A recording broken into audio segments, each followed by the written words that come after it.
Hey everyone, welcome to A Breath of Fresh Marketing. I'm your host, Melissa Psihudakis, and I'm here with my co-host, Mallary Thompson. Hey Mallary. Hey Melissa. Why does today suck so bad? I don't know. Is it a full moon? Mercury in retrograde? I don't know, but I'll tell you what, other than the technology not working and websites crashing and all this craziness, I'm sitting in my office right now at my house, and there are a bunch of raccoons having a major fight in my backyard. What are they fighting over? I don't know, but they're making these horrible noises, and it got really bad at one point, and I think maybe one raccoon wasn't going to make it, but not sure. I mean, they're back there, and they're making these horrible noises, so it just stopped about a few seconds ago. If you hear any weird squirrely screeches, it's the raccoons. Okay, that's great. Yeah. You should throw in like a loaf of bread or something. Maybe it'll break it up. Yeah. Don't get distracted by food. I usually get distracted by food when I'm fighting someone. I don't know. I'm exhausted. Another exhausting week. So I found out today that the governor isn't going to be allowing us to switch to charter schools. Everybody, because of the budget cuts in California, people who were in public school last year, like my kids, I can't put them in a charter school because of budget cuts. Oh, no. Yeah, we were going to do that online thing. But, I mean, well, now what? What are you going to do? Well, the school has 3 different options now. They have a full-time in-class program. They have a hybrid, 2-day-a-week program. And then they have a full online program. But I don't know. I'm a little apprehensive. California, like the rest of everybody else, is working on getting the coronavirus now. So I know you guys are catching up to New York, you, Texas, and Florida.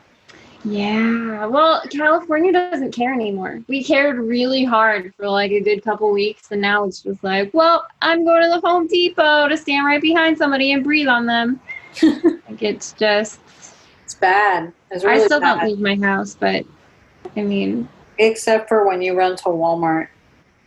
I've been having my groceries delivered. I was only going to Walmart because everybody else was using up my grocery delivery slots. Oh, I hate that. That's annoying. That's what Amazon does, and I get really frustrated with them because they'll be like, here, choose your time. And then all of a sudden, I'm a month ahead, and I'm looking, and I still can't find anything. And I'm like, forget it. And then I try Costco, and they're like, I'm sorry, there's no delivery times available for the next 18 weeks. And then I'm like, okay, fine, forget it. And then I get to the point where I'm so frustrated. And then I found these local markets that have delivery. So they have cool. They basically charge you 8 times what you should pay for any given item. A jar of tomato sauce is $12. Nice. Yeah, but when you're desperate, you're like, okay, I'll just do the minimum order, which is $85. And then I'm not even kidding. It's $85. And then, yeah. I believe you. I'm not laughing because I don't believe you. Or here's one for you. It's kind of strange. I had a girl deliver sandwiches to us yesterday. Mm-hmm. And I asked her for a pen. And she said, I don't have a pen. And I said, well, I want to give you a tip on the credit card receipt. She goes, oh, no, that's okay. You don't have to tip me.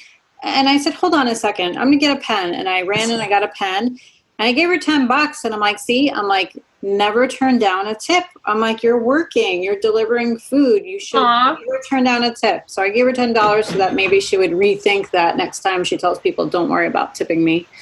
So that's pretty much my story of the week. And a nice story, Melissa. Thank you.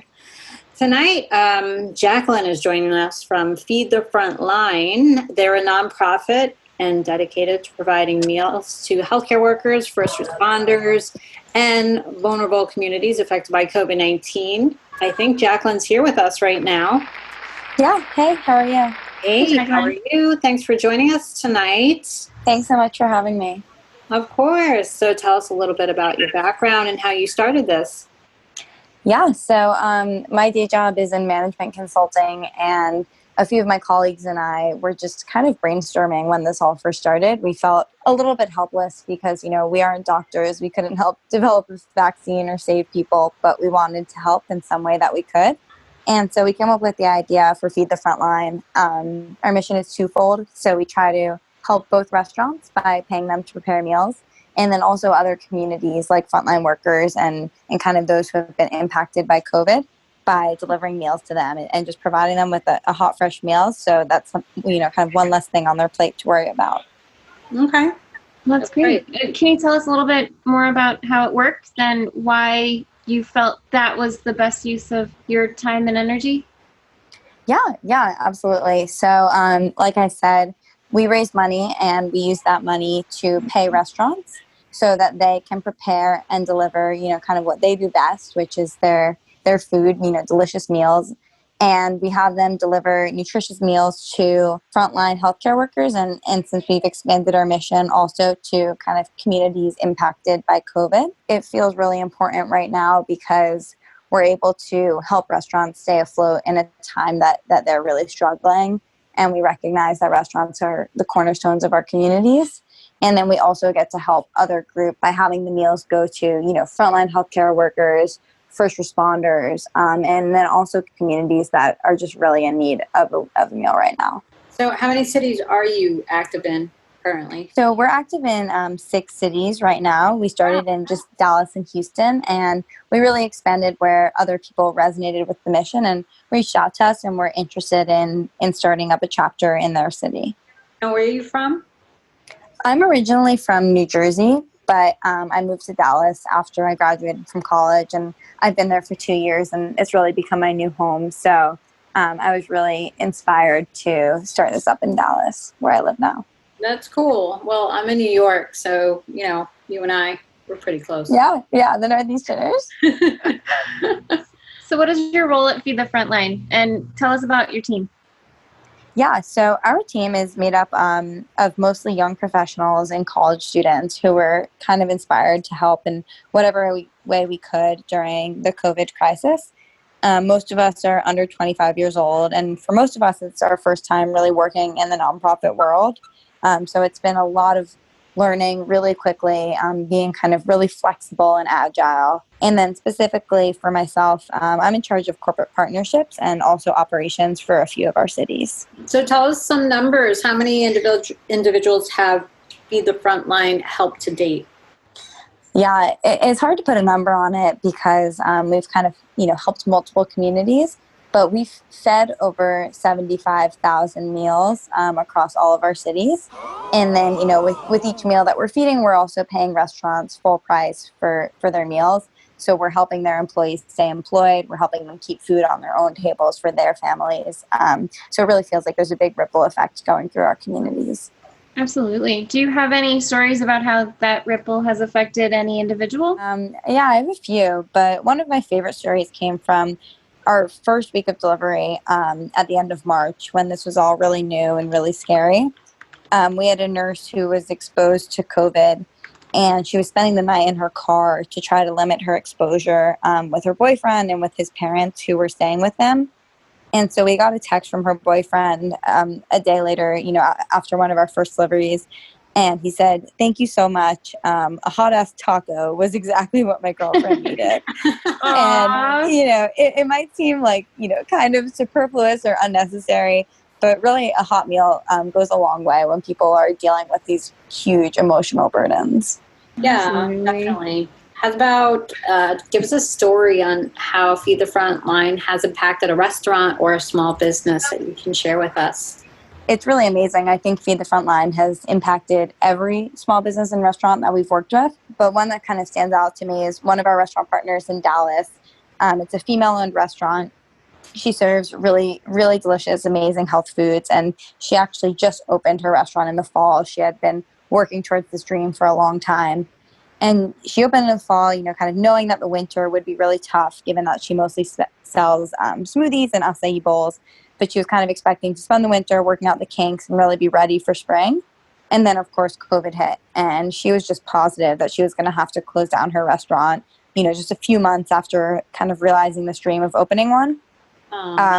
Thanks to Feed the Frontline, we've been really prioritizing getting her a meal every single week, placing an order with her. And she's been able to survive COVID. I think, she's told us multiple times that had Feed the Frontline not come into play, she would have had to close down permanently.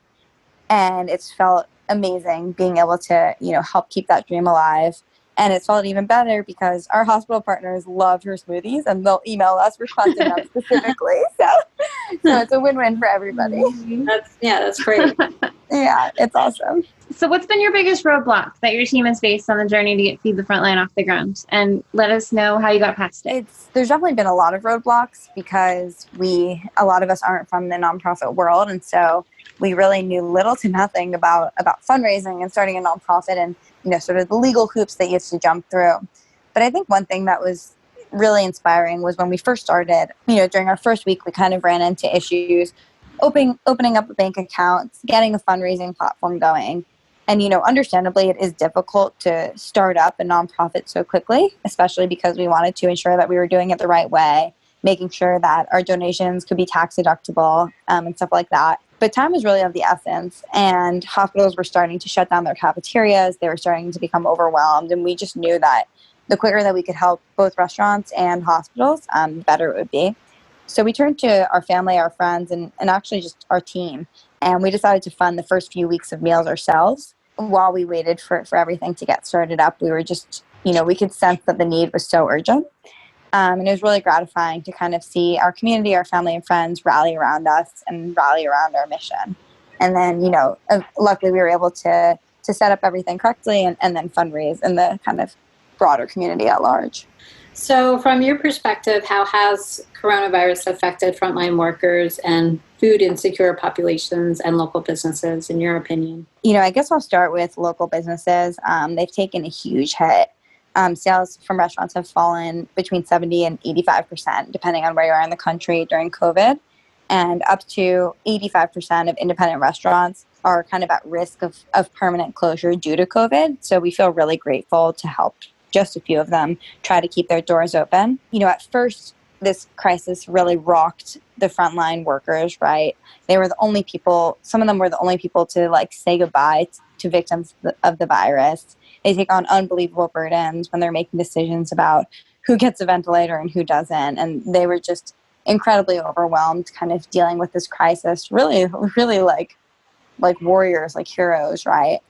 And then as that crisis subsided a little bit, we realized there was this whole second wave of crises, which was the economic impact.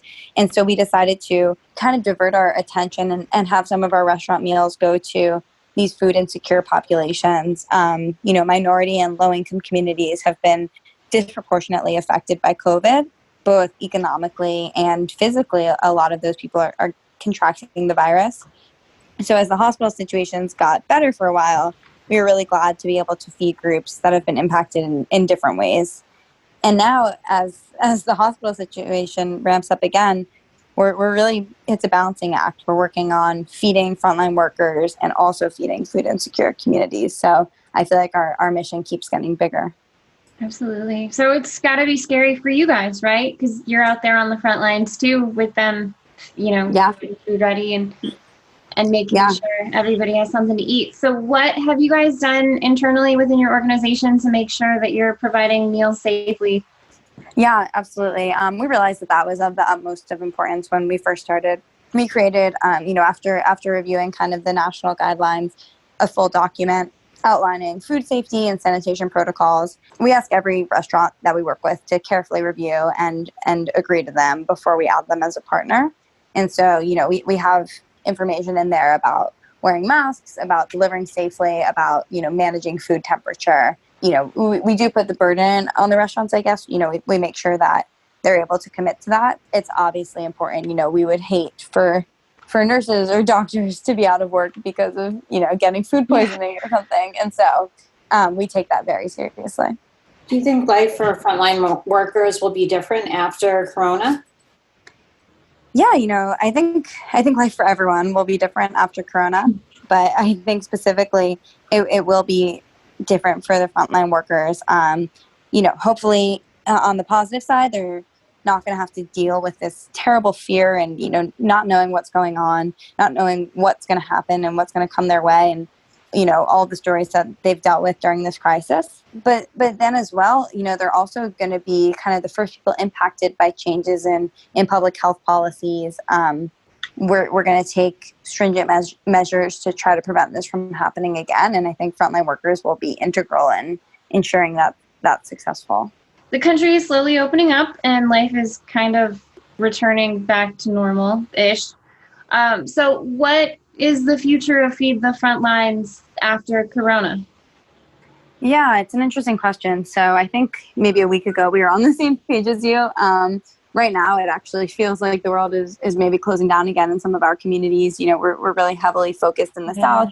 Kind of our where we started was in Texas. And so right now it almost feels like we're starting over again. But I guess once this is all past us, which hopefully will be soon, we've really been thinking about ways that we can kind of turn off and on our operations as various crises hit. So whether that's another COVID wave, a hurricane, or some other weather, crisis, or anything else, in these situations, it would be really amazing to be able to use our existing infrastructure and our existing relationships to allow us to funnel meals and get meals where they're most needed as quickly as possible. So if I were to ask you in your wildest dreams, what would be your goal for Feed the Frontline? Do you hope to expand to more cities or maybe even convert to a business model? What do you have in mind for the future? I feel like in some ways we're taking it a day at a time, right? Like this is none of our full-time jobs. It's something that we just kind of felt impassioned to do. And so we're just kind of figuring it out as everybody else is figuring out what's going on with COVID. But we really would love to be able to build some type of repeatable model, maybe even across the country, that can be, like I said, turned on and off during any crisis. So if something else happens, health-related, weather-related, whatever it is, to be able to sort of activate our platform would really be amazing, would give us sort of a sense of a legacy. And of course, we'd love to help as many restaurants as we can as they struggle to survive and kind of the fallout of COVID. Okay, so now for the fun questions. Are you excited? Celebrity crush. Go ahead. Yeah, great. Tell us your celebrity crush. My celebrity crush. I think I would have to say Joaquin Phoenix right now. I've been watching a lot of his movies. I'm kind of into it. The Joker? That's what does it for you? Yeah, I know. It's a little bit weird. But I don't know. No, it's fine. I think he's an amazing actor, and so I think I admire that about him. That's true. Oh, I'll tell you what's weird is that movie, Her. Did you see Her? Yeah. Oh my God, that's an amazing movie. It's a freaky movie, but yeah, it's he was so good in that. I think I'm drawn to his talent, maybe. Okay, we can go that way with that. Yeah, right. He was having a relationship with his phone, which was Scarlett Johansson's voice, right? Right. And they originally recorded that with a different actress, and they were like, this, whoever else recorded it, I don't know who it was, she's not seductive enough. We need Scarlett Johansson. So they re-recorded it with her. Yeah, I remember watching that movie. I'm like, this is so strange. Hey, but I do want to know, what did you think of The Joker? It's a freaky movie. I can't say that it's one of my favorites, but I honestly think it was it's going to kind of stand the test of time, I would say that I told Mallary after I saw it, and I posted it internally to the team. And I said, hey, I just saw a Joker. I went at some random time during the middle of the day. This was pre-COVID, by the way. I went during lunchtime, and I'm like, yeah, let's go watch this movie. And I felt like it was super dark, but I thought the movie was brilliantly done. And I really liked it. But, there was this super dark side. So if you don't understand the reasoning behind it and why it went that way, you have to look past all the gore and everything. But if you think about how clever it was done, I really liked it. Yeah. I think they pulled it off really well. Yeah, and I think people either loved it or hated it. I didn't really hear anyone in the middle, though. Yeah, I think you're right. There's a lot of polarizing movies like that, right? Yeah, I agree. I think it was a great movie to watch one time and never again. Yeah. It's not going to be one of those, oh, it's on Spike, I'll just put it on. Yeah. God, it's not like even a 13 going on 30, right? Yeah, we put on TV sometimes just to listen to that. Like you don't even have to watch it. And Face Off came on, and I know. I used to have a thing for Nicolas Cage that we're not going to talk about right now. I knew you were going to say that. I don't want to talk about it. We're not talking about it. No, she gives me crap all the time for Brendan Fraser too. Every week. God, I was just gonna say, you like Nicolas Cage and Brendan Fraser, the two guys I don't like. Yeah, I like ugly white guys. I don't know what to tell you. You've seen my husband. We all have our kinks, I guess. Yeah, like we all have a thing. At least it's not the Joker. Whatever. Yeah, I know. I guess I'm the weird one here. No, Nicolas Cage is so much worse. And anyway, he's gonna kill you. He's gonna listen to this and be like, "What in the hell is going on?" Kent is always upset when he does our podcast stuff for us. Oh, yeah. He cries a little bit every time he does it. He learns something new about me that he didn't want to know. Well, yeah, really. You just said, I like ugly white guys, and then you followed that with, "You've seen my husband." It's a joke. He knows. We're not nice to each other. No, you're not.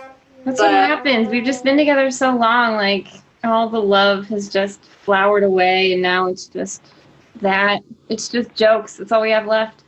Oh, no. You saw long time together. Love. Yeah, that's it. Jacqueline, what about you? What's your situation? Well, I'm currently at a dinner party with my boyfriend's parents, who I just met for the first time. So. Oh no! Wait. I had to tell them that I was stepping away to record a podcast. I think they were impressed. I hope so. Whoa! There's so many things. This is about to get so interesting. First, So we've been quarantining together, and we're in a pretty recent relationship. So that's definitely been wow. What was that like when you first found out quarantine was happening? What were your feelings? Like, I don't know if I know him well enough to live with him without anyone else. Yeah, no, I mean, I think we actually got really lucky. We had been kind of dating long distance, so I think we're lucky that we've gotten to be together. It's been pretty special. That's cool. What's his first name? Let's start. His name's Adam. Adam. Hot? Yes. Excuse me? Is Adam hot? Oh, yes, very much so. Everyone else is obligated to say yes to that question except me, apparently. Okay, so how did you meet Adam? He was one of my best friends from college, but we just recently started dating. Aww. Yeah. I love your story. Yes, it took a little while, but I guess eventually we figured it out. You know what's funny? You just never know. Like the boy I had a crush on, who I rode the bus with in high school, I'm now married to him. Oh my God, that's amazing. You never know. Yeah, seriously. Stalking, and then your dreams will come true. I know. So keep stalking. Okay, so Adam, what does Adam do for a living? So he's actually also a consultant at my company's rival firm. What? Not as exciting as it sounds. This is like a hilarious office parody. Yeah, right. But all of our teammates are very skeptical. I'm like, oh yeah, I'm with my boyfriend who works at this rival firm. They're like, oh, don't tell him anything about our companies. Oh, it's a Romeo and Juliet situation. You're Star Trek lovers. I wish it was that exciting, but we'll go with that. Well, Romeo and Juliet, that story wasn't very good either. That's true. It was the language that made it good. So it just matters. It just depends on how you tell it. I just need to add a dramatic flair. I think you're right. Mm-hmm. Romeo, where for art thou, Romeo? Yeah, really exactly. You know what? But it didn't end well. Okay, so let's not focus on that. Yeah, as long as you guys don't kill yourself, you're gonna be all set. Yeah, don't. Yeah, I don't think that's in the cards. Just survive it. That's all you have to do. Yeah, exactly. That's our long-term relationship advice. Thank you. Just don't pull a Juliet. Just don't. I'm working on it. Awesome. Tell us about your social media handles that you like to share with us. Yeah, absolutely. So Feed the Frontline is actually all over social media because we have a lot of different chapters, but I manage our Dallas account. So it's at Feed the Frontline DFW for Dallas Fort Worth. And then kind of the best way to learn more about our organization is online. It's www.ftfl, like feedthefrontline.org. Awesome. No, that's great. We love what you're doing, and thanks so much for being on our show tonight. And thank you for taking the time out of your dinner party with your boyfriend and his parents for the first time. Yeah, tell your boyfriend and his parents that we really appreciate it. Yeah, absolutely. Shout I out will. to Adam and his parents. I hope they're nice people, and I'm sure they are. And go back. I'm sure it's dessert time for you. And your dinner's cold, so. Yeah, exactly. Yeah, so I'm excited for dessert. But thank y'all so much. Thank you, It was really Jacqueline. nice to meet you. Really And have a great night. Yeah, you too. nice. Thanks. Bye-bye. Bye. Bye-bye.